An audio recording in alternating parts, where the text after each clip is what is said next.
dia, alunas. Sejam todos muito bem-vindos a mais um Se Liga na Educação. Eu sou a Débora, professora de Química, e hoje o nosso tema da aula é misturas. Vocês podem já ter visto alguns desses conceitos lá no Fundamental, então nós vamos retomar e aprofundar um pouco mais, ok? Bom, antes de entendermos o que seria uma mistura, vamos pensar no que funciona antes da mistura, no que seria a substância. Substância, ou como alguns autores chamam de substância pura, seria aquela substância ou composto que é formado único e exclusivamente por uma molécula ou um átomo, ou seja, ele é formado por uma única unidade. E aqui eu trouxe para vocês alguns exemplos. Bom, a primeira figura eu trago cristais de ferro, ou seja, são cristais formados única e exclusivamente de elementos de ferro. Também trago para vocês o sódio metálico, onde ele é formado exclusivamente por sódio. Então, esses são dois exemplos que eu trago para vocês de substâncias, ou seja, não existe outro elemento ali, não existe outro composto a não ser aquela substância, aquele elemento ali. Bom, as substâncias, elas podem ser classificadas de duas formas. Substâncias simples e substâncias compostas. Vamos pensar no hidrogênio do ar atmosférico. Bom, esse hidrogênio do ar atmosférico, ao contrário de ter o mesmo nome do elemento químico, ele é formado por dois átomos de hidrogênio. Então, eu tenho dois átomos de hidrogênio formando a molécula do gás hidrogênio. Então, eles são formados apenas por um único elemento, ou seja, é uma substância simples. Uma substância composta seria quando eu tenho dois ou mais elementos formando aquela molécula ou aquele composto. No caso, eu trago para vocês a água. A água ela é formada por dois hidrogênios, dois átomos de hidrogênio e um átomo de oxigênio. Então, na verdade, a água, apesar de se eu pegar um copo e colocar apenas moléculas de água ali, eu vou ter uma substância, porém ela é composta por dois elementos químicos, o hidrogênio e o oxigênio. Acho que ficou claro. Bom, e o que afinal de contas seria uma mistura? A própria palavra te induz. A mistura seria a junção de duas ou mais substâncias. Então, se eu tenho uma substância e outra substância, quando eu junto elas e há uma interação, precisa haver numa mistura uma interação entre essas substâncias, eu considero então uma mistura. Trouxe como exemplo para vocês o vinagre. O vinagre, esse comercial que nós compramos, na verdade, não tem só vinagre ali dentro. Ele é uma mistura do ácido acético, que é o nome químico do vinagre, e a água. Então, se você olhar o rótulo, você vai perceber que existe uma porcentagem ali. Ou seja, existe uma quantidade de ácido acético diluído em água. Outro exemplo que eu trago para vocês é o bronze, também muito utilizado no mercado.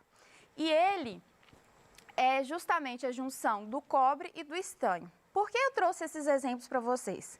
Porque é comum a gente pensar em misturas sempre líquidas, água e sal, água e açúcar, e na verdade existe sim misturas sólidas, como por exemplo o bronze que eu acabei de falar para vocês. Existem misturas também gasosas que eu vou trazer alguns exemplos para vocês. Então, mistura nem sempre é entre um sólido e um líquido ou entre dois líquidos. Existem misturas gasosas e misturas sólidas também. Tranquilo? Bom, assim como a substância, a mistura também pode ser classificada. Então, nós temos duas classificações para mistura. A classificação seria homogênea e heterogênea. O que seria uma mistura homogênea? A mistura homogênea é quando eu consigo identificar apenas uma única fase. Lembra que eu falei que são mais de uma substância que tem que estar interagindo? Se nessa interação eu só consigo visualizar uma única forma de se apresentar, ou seja, eu olho para ela e só vejo uma única forma de se apresentar, então ela só possui uma única fase. E a heterogênea? A heterogênea seria o contrário. Então, a heterogênea é quando eu consigo identificar duas ou mais fases. Tranquilo? Vamos passar devagar por cada uma delas para ficar bem tranquilo no entendimento. Bom, mistura heterogênea, como eu disse, vai apresentar mais de uma fase. Porém, essas fases têm que ter uma interação. Então, existe duas situações aqui. Existe a mistura heterogênea e o sistema heterogêneo. Vamos com calma. Então, a mistura heterogênea, um exemplo disso seria o granito. O granito, ele é formado por mica, feldspato e quartzo. Então, na verdade, essas três substâncias, quando misturadas, ela dá aquela cor bonita do granito. Quando elas estão variando, tem essa diferença de cor, entre outros fatores. Mas o que eu quero que vocês entendam e fixem na cabeça de vocês é que uma mistura heterogênea precisa haver mais de uma fase e precisa haver interação entre as substâncias. Tá, mas vocês já viram várias vezes exemplos de mistura heterogênea aonde nós temos água e óleo e onde nós temos também água e areia, por exemplo. E, na verdade, não existe uma interação entre água e óleo e nem a água e a areia. Então, nesse caso, nós chamamos de sistema heterogêneo. Mas, afinal de contas, o que seria um sistema?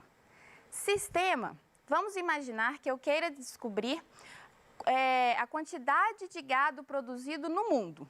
Então, o meu mundo é o todo. Mas, se eu quiser descobrir qual é a produção de gado apenas no Brasil, então, o todo passou a ser agora apenas uma parte. Então, sistema é quando eu tenho do todo uma única parte que eu quero analisar. Então, por exemplo, o meu sistema agora é a água e o óleo. Então, na água e no óleo, eu consigo ver nitidamente a faixa do óleo e a faixa da água. Então, dessa forma, eu consigo ver, então, duas fases líquidas. Dessa forma, então, eu tenho um sistema heterogêneo. Tranquilo? Bom, e mistura homogênea? Mistura homogênea é quando só podemos ver uma única fase. Normalmente, trazemos para vocês exemplos de um sólido diluído em água. Sal e açúcar diluído em água, por exemplo. Mas eu quero trazer alguns exemplos um pouco diferentes.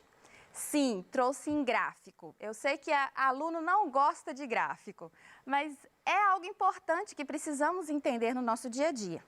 Então, olha só, a composição do ar atmosférico, esse ar que você respira, bom, ele não tem só oxigênio.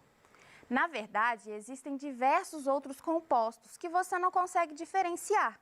Mesmo que eu faça uma análise, pegue aqui um copinho e coloque um microscópio aqui, eu não vou conseguir fazer uma diferença de qual é essa composição, porque o ar é uma mistura homogênea. Bom, nesse gráfico nós verificamos que 60% do nosso ar é formado por metano, 32% dióxido de carbono. Esse dióxido de carbono é o gás carbônico, esse que você solta ao respirar, que sai do escapamento de um carro, de um caminhão, que sai das chaminés das fábricas. Então, esse gás representa 32% de todo o ar atmosférico. 4% representa o nitrogênio, o hidrogênio representa 1%, o sulfeto de hidrogênio 1% e o oxigênio, que grande parte dos alunos acha que é a maior parte dos gases, ele é só 1% da composição do ar atmosférico. Então, dessa forma, eu provo para vocês que o ar atmosférico é uma mistura homogênea. Bom, um outro exemplo que eu trago para vocês também é a concentração do mar, da água do mar. Então, ao contrário do que a gente olha normalmente, a água do mar, ela também é uma mistura. São vários minerais que estão diluídos nela, assim como a água da torneira, a água filtrada, a água que vem direto da Copasa ou de qualquer outra fonte, existem minerais diluídos nela. E eu trouxe aqui para vocês um gráfico mostrando que a água do mar possui 85%, o responsável seria cloreto e sódio, que é justamente o cloreto de sódio, o sal de cozinha que chega nas nossas casas. Grande parte desse sal é retirado da água do mar. E também nós temos sulfato, magnésio, cálcio e potássio. Então, a água do mar, sem considerar a sujeira, os plásticos e tudo mais, também é uma mistura homogênea, ok? Bom, Então, vamos fazer uma recapitalização aqui rapidinho, tá bom? Então, vamos lá. Substância. Então, a substância é formada apenas por uma substância. Ela pode ser simples ou composta. Tem apenas um elemento químico, ok? Quando ela é simples.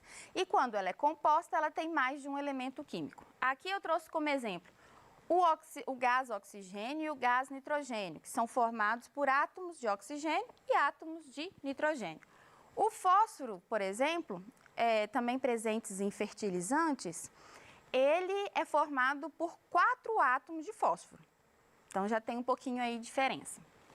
Bom, na composta eu trouxe para vocês como exemplo a água, que eu já havia dito, o gás carbônico, que é o CO2, e o ácido para vocês. Então, na verdade, isso daí são as classificações da substância. Uma coisa importante é que as substâncias, ela tem como se fosse uma impressão digital. O que é isso? Elas têm classificações, ou seja, têm propriedades típicas dela. Quais são essas propriedades importantes? Seria a temperatura de fusão, temperatura de ebulição e a densidade. Então, cada substância existente na Terra, ela tem essa propriedade específica.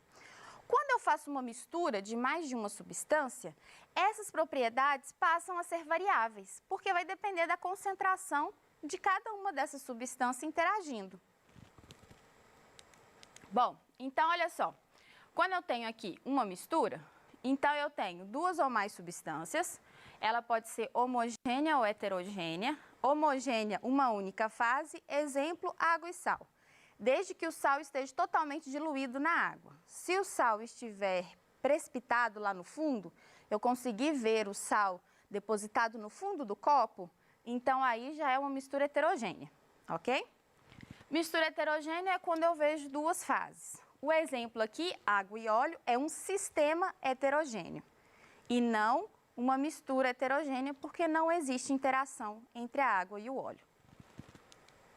Bom, lembra que eu falei sobre essas características importantes? A respeito dessas características que como se fosse uma impressão digital da substância? Bom, se formos analisar, por exemplo, o ponto de fusão e ebulição. Ponto de fusão, passagem do sólido para o líquido. Ponto de ebulição, passagem do líquido para o gasoso. Então, essas constantes, ou seja, esse gráfico, eu preciso ter um patamar, uma reta, nesses 2 pontos. Então, olha só, essa daqui é um gráfico de aquecimento, onde eu tenho bem fixamente o ponto de fusão e o ponto de ebulição bem fixo, ou seja, é uma reta, é um patamar, ok? E aqui eu trago gráficos de aquecimento de mistura. Esse último, que está mais à esquerda, vocês vão ver que tem uma variação no ponto de fusão e ponto de ebulição. Isso quer dizer que tanto a mudança do sólido para o líquido, quanto do líquido para o gasoso, existe uma variação e não um patamar. Existem 2 casos específicos onde existe uma variação dessa realidade. Quando que é isso? No primeiro gráfico, quando existe um ponto de ebulição reto, quer dizer que é uma mistura azeotrópica, ou seja, no ponto de ebulição, essa mistura se comporta como uma substância, porém o ponto de fusão continua sendo uma faixa, ok?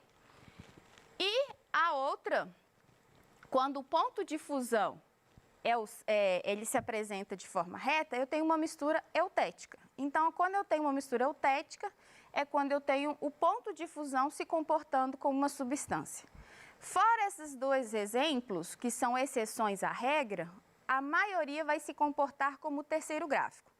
Todos eles vão se comportar variando uma temperatura, ok? Tanto de mudança de sólido para o líquido, quanto do líquido para o gasoso. Bom, agora eu quero trabalhar com vocês uma questão que vai auxiliar a gente a interpretar melhor essas questões que vim trabalhando com vocês, ok? Então, vamos ler com calma o exercício.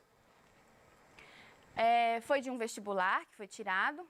Observe a representação dos sistemas 1, 2 e 3, seus componentes. O número de fases de cada um deles é.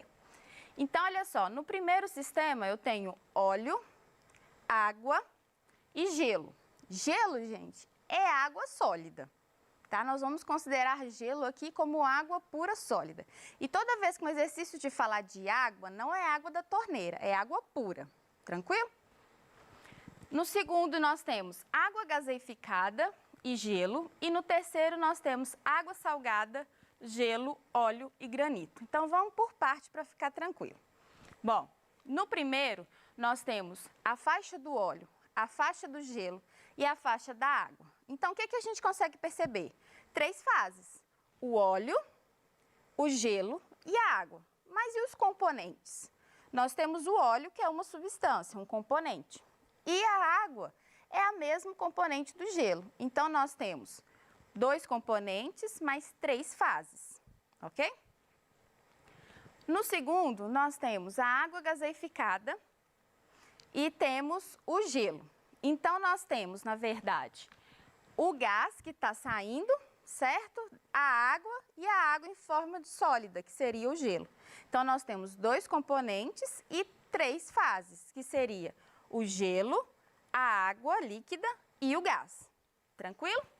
Então, olha só, no primeiro sistema nós temos água e óleo líquido, água líquida e água sólida. No sistema 2, água e gás. Bom, já deu spoiler do terceiro, né? Então, olha só, no terceiro, uma dica que eu dou é o seguinte: se falar pedra, então você vai se considerar uma única substância. Mas como ele falou granito, granito, gente, são 3 substâncias que formam. Lembra delas? Feldspato, mica e qual que é o outro? Quartzo, muito bem. Então, olha só, eu tenho água salgada, ou seja, eu tenho sal e água. Porém, o sal está diluído na água, eu não vejo essa fase. Então, eu vou ver só a fase água. Depois, eu tenho o gelo, essa eu identifico a fase. E tenho ainda o óleo. Então, eu tenho o granito com 3 fases, eu consigo ver o óleo, consigo ver o gelo e consigo ver a água. Então, eu tenho 6 fases. E os componentes? Quantos componentes eu consigo ver? Quantos componentes fazem parte? Então, eu tenho os 3 componentes do granito, eu tenho o sal, a água, o gelo é a mesma coisa da água e o óleo. Então, eu tenho 6 componentes e 6 fases. Então, gente, só para vocês prestarem bastante atenção nesse tipo de exercício, vocês têm que ter um pouquinho de maldade quando lidar com granito, ok? E principalmente quando o exercício falar que tem água e sal, tá bom?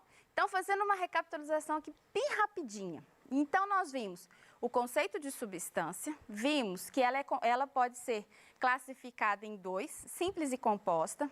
Vimos também a classificação de uma mistura, o que é uma mistura e sua classificação, homogênea e heterogênea.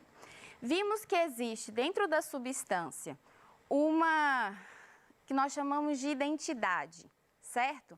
Então, essas características, ok? E vimos isso através de gráficos. E ainda vimos também esse exercício, que é justamente a junção de todo esse conceito que nós aprendemos, ok? Então, eu quero agradecer vocês, quero incentivar vocês a estarem estudando.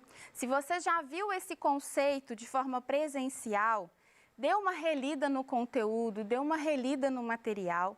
Se você ainda não viu esse conteúdo, por favor, dá uma olhada no livro didático. Se você tem acesso a outras fontes, dá uma olhada. Eu quero incentivar vocês a estarem estudando. Estamos passando por momentos difíceis, mas é importante vocês manterem o foco e manterem a disciplina de estudo, ok? No mais, eu quero agradecer a todos pela presença nessa aula. Quero agradecer esse movimento enorme que está acontecendo, que é justamente de fazer vocês continuarem a estudar, isso é muito importante. E quero deixar aqui o meu grande abraço virtual a todos vocês, agradeço e até mais!